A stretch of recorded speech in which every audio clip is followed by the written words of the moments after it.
omemma jizi ike n'ọlụ omemma na onye ọlụ nwere ụgwọ dị mma omemma na mma ya na omemma jizi ike n'ọlụ omemma na onye ọlụ nwere ụgwọ dị mma omemma na mma ya onye na-eme mma jizi ike n'ọlụ omemma na ọlụ ọma nwere ụgwọ dị mma omemma na mma ya na omemma jizi ike n'ọlụ omemma na onye ọlụ nwere ụgwọ dị mma omemma na mma ya na omemma jizi ike n'ọlụ onye na-eme mma n'ọlụ ọma nwere ụgwọ dị mma omemma na mma ya na omemma jizi ike n'ọlụ omemma na onye ọlụ nwere ụgwọ dị mma omemma na mma ya na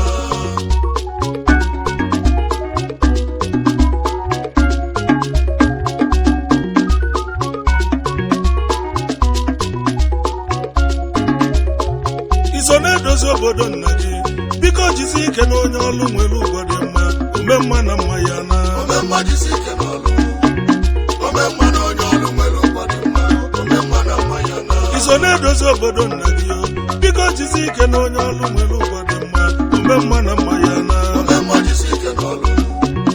omemma na onye ọlụ nwere ụgwọ dị mma omemma na mma ya na skọlachi bụ ụfọdụ na-enye ego ụfọdụ na-enye ezigbo ụlọ ụfọdụ na-alụla ogbenye nsọ chukwu ya kwụ omemma jizi ike n'ọlụ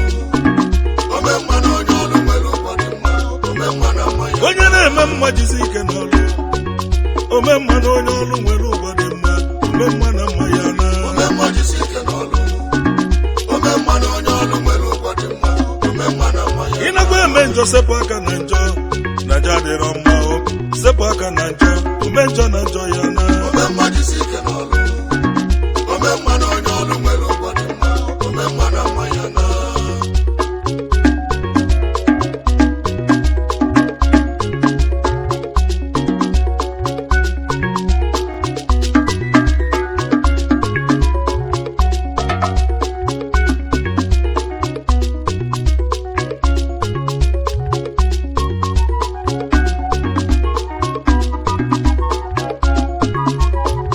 omemma jizi ike n'ọlụ omemma na onye ọlụ nwere ụgwọ dị mma omemma na mma ya na omemma jizi ike n'ọlụ omemma na onye ọlụ nwere ụgwọ dị mma omemma na mma ya na ị na-ekwusa oziọma Chineke biko jizi ike n'ọlụ ọma nwere ụgwọ dị mma omemma na mma ya na omemma jizi ike n'ọlụ omemma na onye ọlụ nwere ụgwọ dị mma omemma na mma ya na ndị nkụzi ka mụ na-agwa ọlụ unu na osiri ike biko jizi ike n'ọlụ onye ọlụ na onwere ụgwọ omemma jizi ike n'ọlụ omemma na onye ọlụ nwere ụgwọ dị mma omemma na mma ya na iso na-edozi obodo nna gị biko jizi ike n'ọlụ ọma nwere ụgwọ dị mma omemma na mma ya na omemma jizi ike n'ọlụ omemma na onye ọlụ nwere ụgwọ dị mma omemma na mma ya na skọlachi bụ ụfọdụ na-enye ego ụfọdụ na-enye ezigbo ụlọ ụfọdụ na-alụla ogbenye nsọ chukwu ya kwụ omemma jizi ike n'ọlụ omemma na onye ọlụ nwere ụgwọ dị mma omemma na mma ya onye na-eme mma jizi ike n'ọlụ omemma n'ọlụ ọma nwere ụgwọ dị mma omemma na mma ya na omemma jizi ike n'ọlụ omemma na onye ọlụ nwere ụgwọ dị mma omemma na mma ya na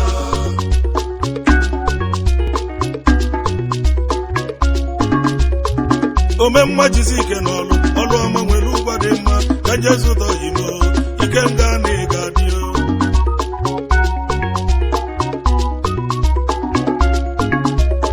Prince Oduche ka nna bụ ọkụ na-enye ife odogwu ike ngadu n'ụkọfịa oyibo ebe ka odike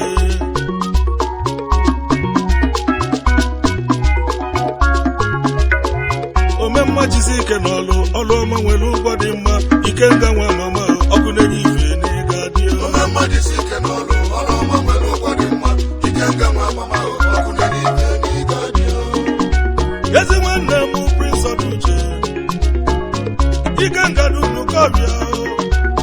oyimomudo na n'ibite ochendo na ịga dị ịmana ike nga nwanne erike oke mmọnwụ eji aba mba oke nwere uru kọfịa ike nga na ịga dị maka na ọ bụrụ ọkụ onye na na-ede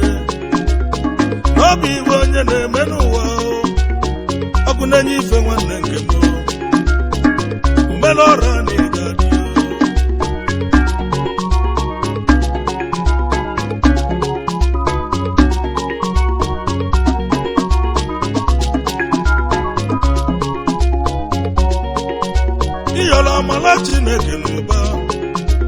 Olise bi n'igwe wee zaga ebere o were amamife na akụ wee chọọ gị mma Ikenga Nwachukwu mere eze nwoke malụ mma ka nwaanyị oche ndo na ịtọfuru mmadụ akọmajide aka ogbenye eluigwe Ikenga umele ọra na ịga dị mgbe emere elekshọn na Anambra rizọtụ dunu kọfịa idelivela obia n'ọnọ Amadike dunu kọfịa niile wee gwere ọkụ na-enye ife Ikenga n'ihe adịghị oke nwanne dị m ụzọ Ikenga n'ihe adịghị oke nwanne dị m ụzọ Prince Uchoduche Ikenga n'ihe adịghị eze nwa oke nwanne dị m ụzọ Ikenga dunu kọfịa Ikenga n'ihe adịghị ọkụ na-enye ife oke nwanne dị m ụzọ akọmajide akụ n'ala Ikenga n'ihe adịghị eze ọfa ka ego na-aba akana oke nwanne dị m ụzọ oche ndo n'ezi Owerri Ikenga n'ihe adịghị ịlụlụ ndị kwu nnegwu nọ oke nwanne dị m ụzọ ajọ ejebe ọra Ikenga n'ihe adịghị o mere ọra niile oke nwanne dị m ụzọ oliakụ gị nọ n'okwe nso Ikenga n'ihe adịghị Miriam Chinenye oke nwanne dị m ụzọ ibulu ugodie nwaanyị Ikenga n'ihe adịghị Chukwu ji wee chọ gị mma oke nwanne dị m ụzọ Chief Sir Prince Uchoduche Ikenga n'ihe adịghị Ikenga dunu kọfịa oke nwanne dị m ụzọ Chief Executive Officer Ikenga n'ihe adịghị Little Me Baby World oke Limited nwanne dị m ụzọ Chief Executive Officer Ikenga n'ihe adịghị Life is Faith Motors oke Limited nwanne dị m ụzọ Chief Executive Officer Ikenga n'ihe adịghị Fair Heaven Estate oke nwanne dị m ụzọ Abuja Ikenga n'ihe adịghị Chairman oke nwanne dị m ụzọ Corporation Estate Lagos Ikenga n'ihe adịghị oke nwanne dị m ụzọ Patron Ikenga n'ihe adịghị Chairman France Club of Nigeria oke nwanne dị m ụzọ Patron Ikenga n'ihe adịghị FC Ifeanyi Uba Football oke Club nwanne dị m ụzọ Mayor Ikenga n'ihe adịghị Exclusive Flash Club of oke Nigeria nwanne dị m ụzọ Ikenga President Great Ifedima Press Club of Nigeria Odogunye gazieli gị Ikenga dunu kọfịa ọkụ na-enye ife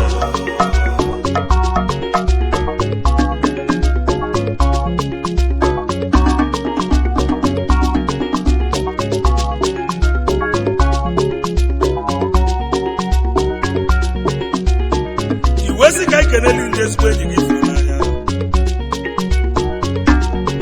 Chief Sir Senator Victor Ume OFR Ahamadike ndị Igbo niile ọnụ na-ekwulu ndị Igbo na Abuja Ahamadike nye agazieli gị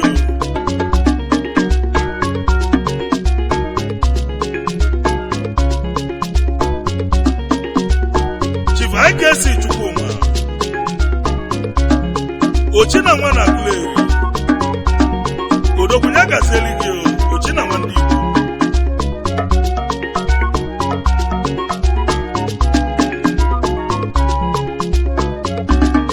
kedu maka Chief Emeka Obikwelu eze gị Ifitedunu Chief Executive Officer MSN Industries Limited eze go ya gazieli gị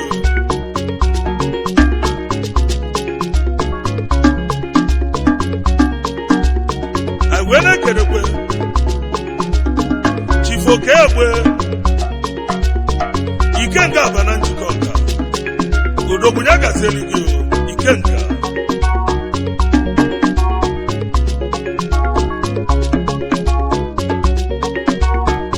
wena kedekwe Chinedu Onwura ọbụla ọka dị Ifitedunu ọbụla ọka ndị Igbo na China ọbụlụ na Kwanso Odogunye gazieli gị ọbụla ọka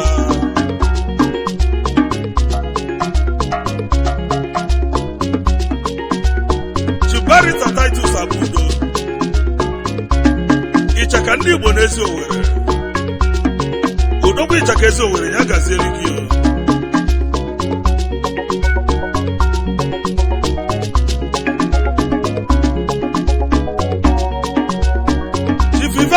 metuo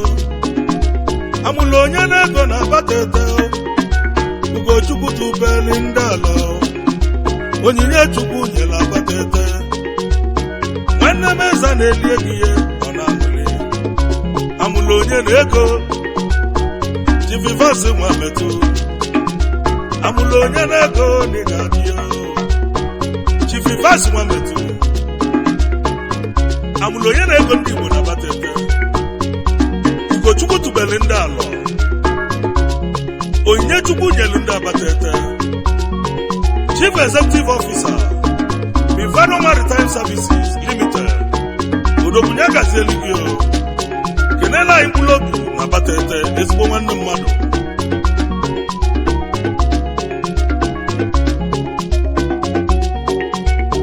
anyị wee na-ekedekwe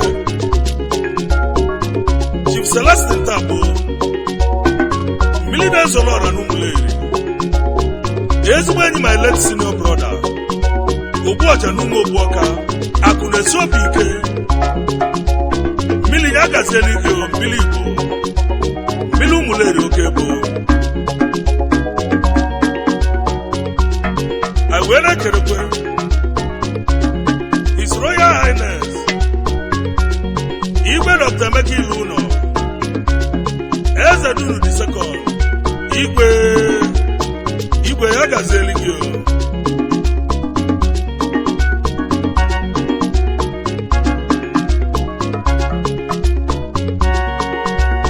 kedu maka Chi Paul Nwafọ amụlụ onye na-ego n'Ifitebunu nwoke nwa ya gazieli gị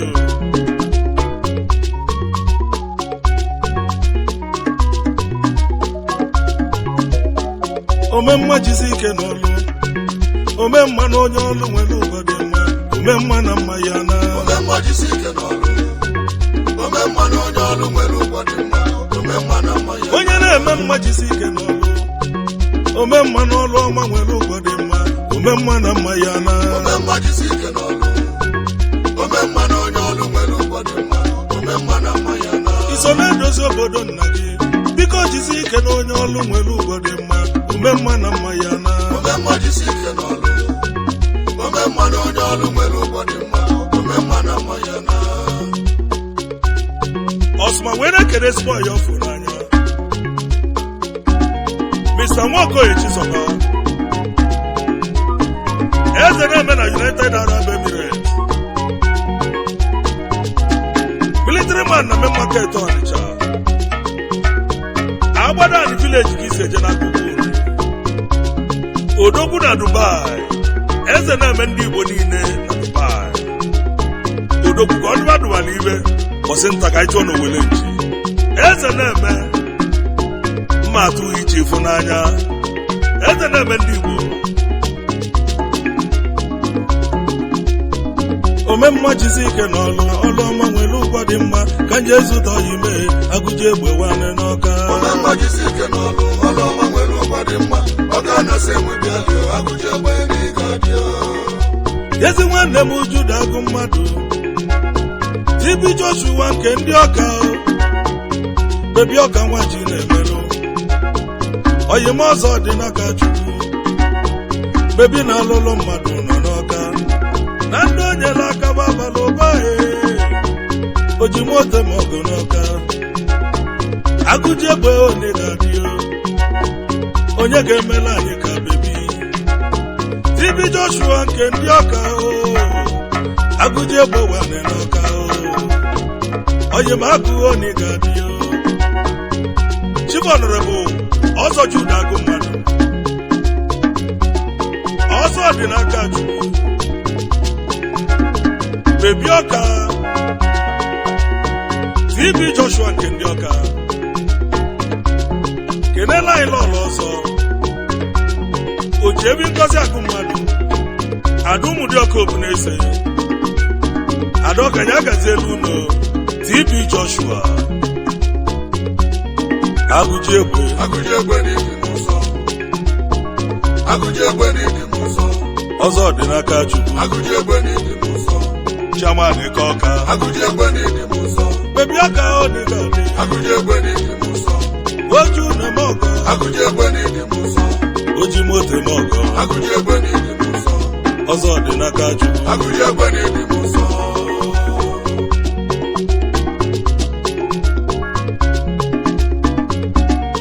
anyị were ekerekwe injinia Nnamdi Ọzọ Ugochi Malaeze one of Umuobuoka President Anambra State Association Chicago USA mmadụ ọka jibili na America Ugochi Malaeze ọzọ nkanka na Umuobuoka kenela anyị ezigbo nwanne Itiado Soni Ọzọ Itiado Malaika Ogbugbulinike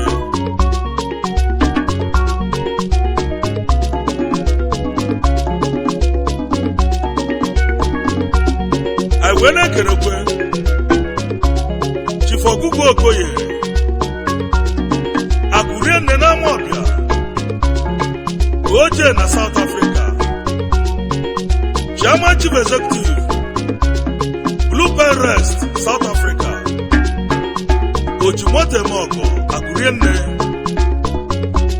kenela anyị ezigbo nwanne gị Chief Ekene Okoye nwata kwọcha aka na Amawbia Chairman Chief Executive Officer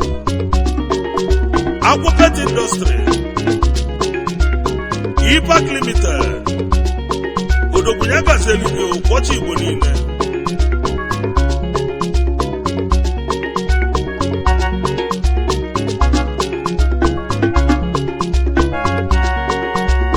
Chief Ndubisi Nwokoye Oribili n'Ọka Eke Nwabia Anaconda na South Africa Ego Malova na South SS Money Chairman Chief Executive Officer Chicos Mobile Communication Worldwide Chief Executive Officer Chicos Farm Adelaide Chief Executive Officer Didon Boutique Pty South Africa kenela ilo ọzọ Mrs. Enje Nwokoye ezigbo ada si South wee bịa Nigeria Odogwunya Gazelu ụlọ Eke Nwabia President ADU Ọka North and South Durban Branch iwezi ka ikeneli gị Okonkwo Nduba nwanne dị na mba n'Ọka ọchịagha n'Umuobuoka Odogwunya Gazeligwe Okonkwo Nduba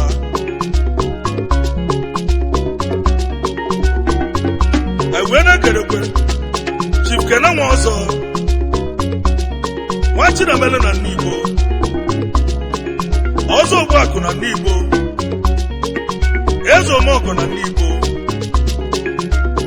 Ojimote Emeọkọ Patron Nigbo Development Union South Africa Vice President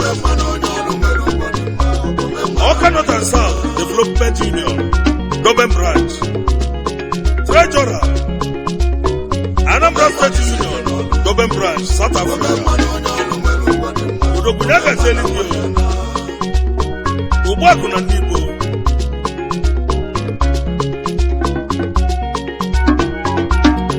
wee na-ekerekwe Chief Kenneth Ozemene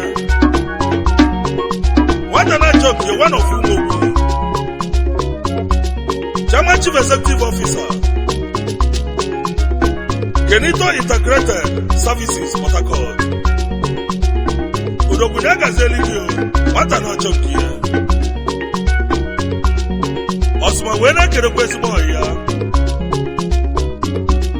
Mr. Uchenna Azubike Ọzọ Igbo Ndụ n'Ọka Ibe Amanweze onye ogologo n'Ụmụjagwo Village Ọka Ọzọ Igbo Ndụ ya Gazeligwe na njigem ọnụ Ibe Amanweze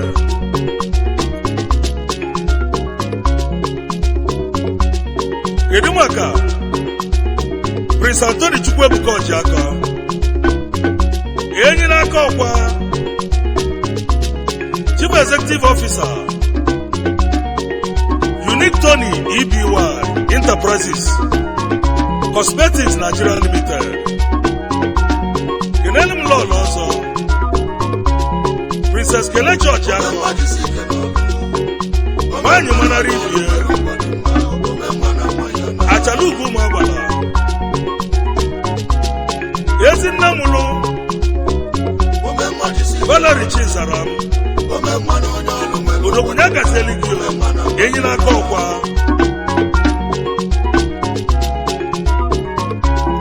kedu maka Chifelas Okwudili Chukwu n'anya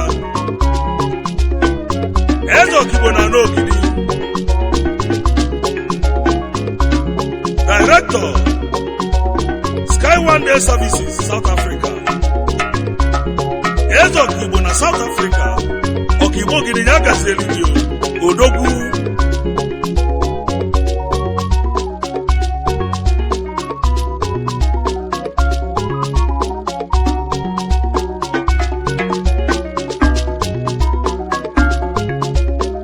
omemma jizi ike n'ọlụ omemma na onye ọlụ nwere ụgwọ dị mma omemma na mma ya na omemma jizi ike n'ọlụ omemma na onye ọlụ nwere ụgwọ dị mma omemma na mma ya onye na-eme mma jizi ike n'ọlụ omemma na ọlụ ọma nwere ụgwọ dị mma omemma na mma ya na omemma jizi ike n'ọlụ omemma na onye ọlụ nwere ụgwọ dị mma omemma na mma ya na omemma jizi ike n'ọlụ onye na-eme mma n'ọlụ ọma nwere ụgwọ dị mma omemma na mma